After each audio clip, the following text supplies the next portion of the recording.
J'ai fait une vidéo hier, là où je parlais de l'audio qui passe actuellement dans les réseaux sociaux, là où un frère congolais donnait son avis un peu sur la vie, notamment le coût de vie au niveau du Gabon. Il donnait en tout cas, ses propos étaient assez virulents sur le Gabon. Et ce qui s'est passé, c'est qu'en donnant mon point de vue, il y a beaucoup de personnes qui n'ont pas apprécié ce que j'ai pu dire parce qu'ils estimaient que oui, Warren, c'était pas normal. Comment est-ce que tu peux dire que tu es d'accord avec ce genre de choses? Dans cette vidéo, on va remettre les choses dans leur contexte et on va expliquer un peu, un tant soit peu. C'est un peu comme une deuxième partie de cette vidéo-là afin de pouvoir bien expliquer pour que les gens comprennent que ce que j'ai fait simplement, c'était de remettre les choses dans leur contexte et on va réappliquer la couche sur ce... Non, faut pas aller jusque-là, tout de même.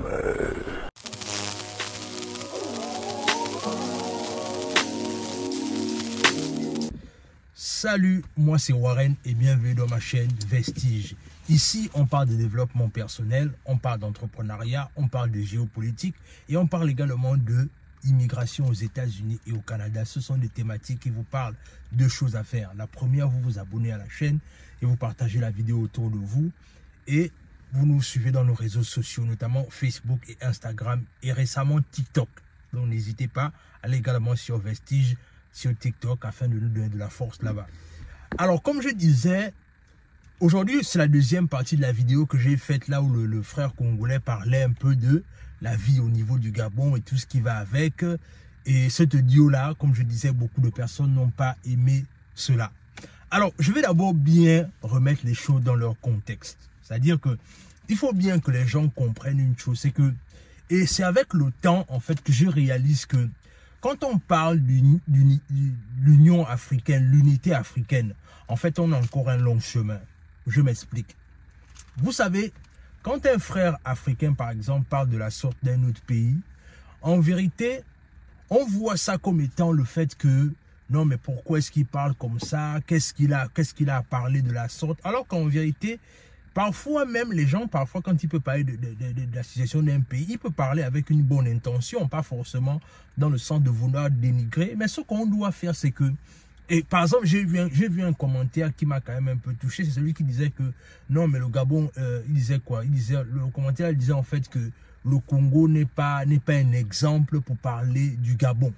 Le truc, c'est que, donc, en fait, en vérité, ce qu'on fait souvent, c'est quoi? Et c'est là où je trouve que on a encore du chemin. C'est que, en vérité, ce qu'on a toujours l'habitude de faire, c'est que quand un frère africain parle d'un autre pays africain, ce qu'on a toujours tendance à faire, c'est qu'on va regarder d'abord les standards du pays de ce frère-là pour se dire que non, lui n'est pas digne de parler de nous. Mais quand c'est la France qui parle des pays africains en disant que ce sont des pays qui sont pauvres, là ça passe comme une lettre à la poste parce qu'on estime certainement que la France est une référence.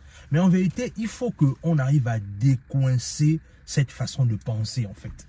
Et je pense que c'est peut-être cette pensée-là qui nous tue malheureusement parce que on a toujours tendance à se dire que telle ou telle personne ne peut pas parler du Gabon, ou telle ou telle personne ne peut pas parler de tel ou tel pays parce que la personne n'est pas légitime. Alors qu'à la fin de la journée, nous sommes des Africains. C'est-à-dire que si un Africain a une certaine opinion sur un pays africain, il faut qu'il se sente libre de pouvoir exprimer cette opinion-là sans pour autant avoir des réflexions comme étant oui, tu peux me parler parce que ton pays n'est pas une référence. Non, il faut qu'on arrête ça.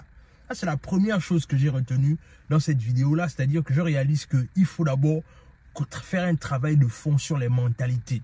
Parce qu'en vérité, l'Union africaine, on a encore du chemin. La deuxième chose aussi que je veux dire ici, c'est que, en vérité, il n'était pas question pour moi dans cette vidéo de dire entre le Gabon et le Congo qui est plus riche. C'était pas ça le but. Le but, c'était pas ça. C'était vraiment pas ça le but de ma démarche dans la vidéo. Il est clair que quand on regarde statistiquement parlant, entre le Gabon et le Congo, oui, le Gabon est plus riche que le Congo, non seulement en termes de ressources naturelles, mais aussi, voilà, c'est-à-dire que si on regarde un peu au niveau du SMIC, par exemple, c'est-à-dire que le SMIC du Gabon est autour de 150 000 francs et celui du Congo, je crois, c'est même pas autour de 40 ou 50 000, quelque chose comme ça. C'est pour dire ici que en regardant seulement ces statistiques, on voit clairement que il y a des choses qu'on ne peut pas comparer. Mais ici, il faut bien que les gens comprennent une chose, c'est que c'était pas mon but, c'était pas de dire qui est riche ou qui est pauvre. C'était simplement c'est-à-dire, et c'est là où j'étais vraiment d'accord avec ce que ce frère-là disait, c'est que c'est sur la gestion. C'est-à-dire que on ne parle pas ici de vouloir comparer les richesses, non. Moi, je parle sur la gestion calamiteuse des Bongo au pouvoir. C'est ça là que moi, je veux vraiment préciser. Parce qu'aujourd'hui, on ne peut pas concevoir que le Gabon n'a jamais connu de guerre.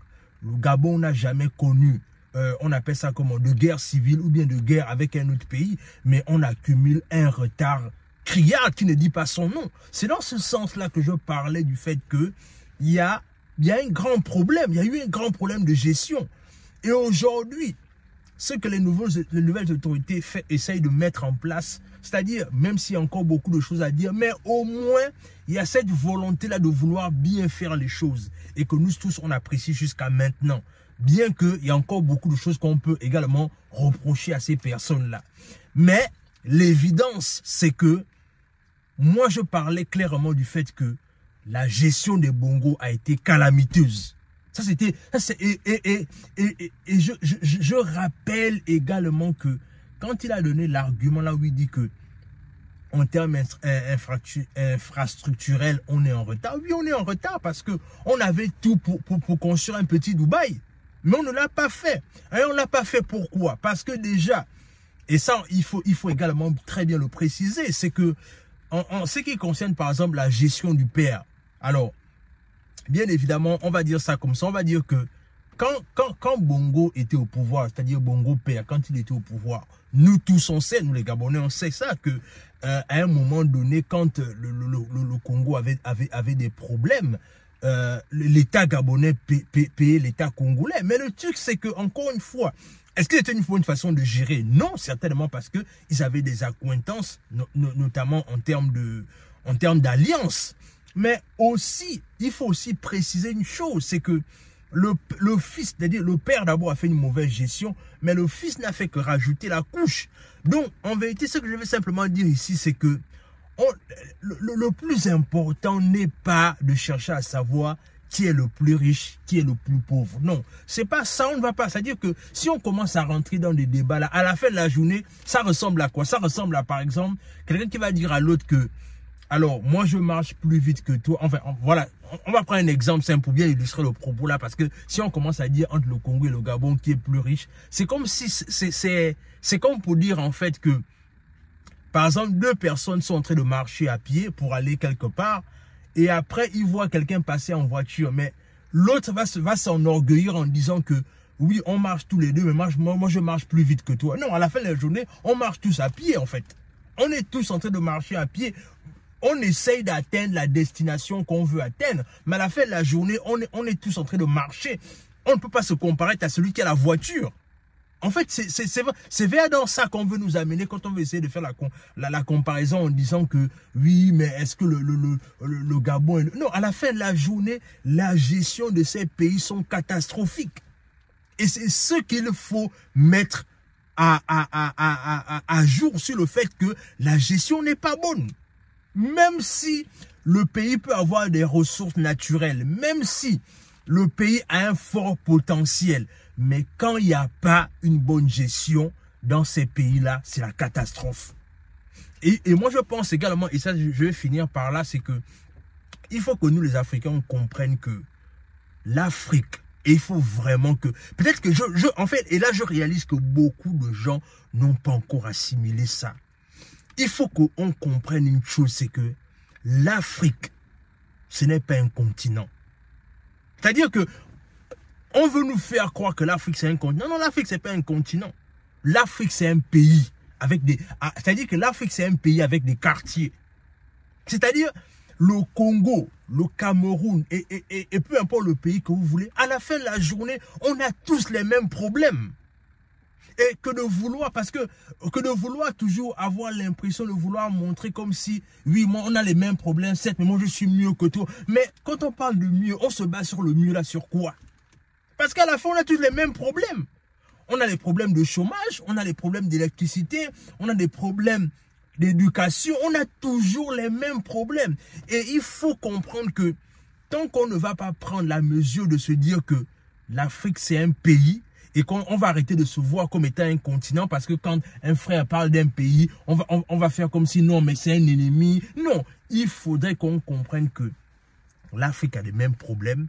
Et surtout, l'idéal pour nous, c'est de se dire que comment est-ce qu'on arrive à se tenir les mains dans la main afin de pouvoir résoudre les problèmes qu'on fait face. Moi, je pense que c'est vers ce débat-là qu'il faut aller. Que de vouloir créer un débat là où on veut montrer que qui est plus riche que qui est plus pauvre que qui, ça ne va nous amener nulle part. Parce qu'à la fin de la journée, les Occidentaux nous voient tous pareillement. Et on doit s'inspirer de cet amalgame-là pour davantage renforcer les liens et se dire que on ne va s'en sortir que lorsqu'on sera main dans la main. Dans tous les cas, c'est ce que je voulais adresser. Dis-moi ce que cette vidéo t'inspire dans les commentaires.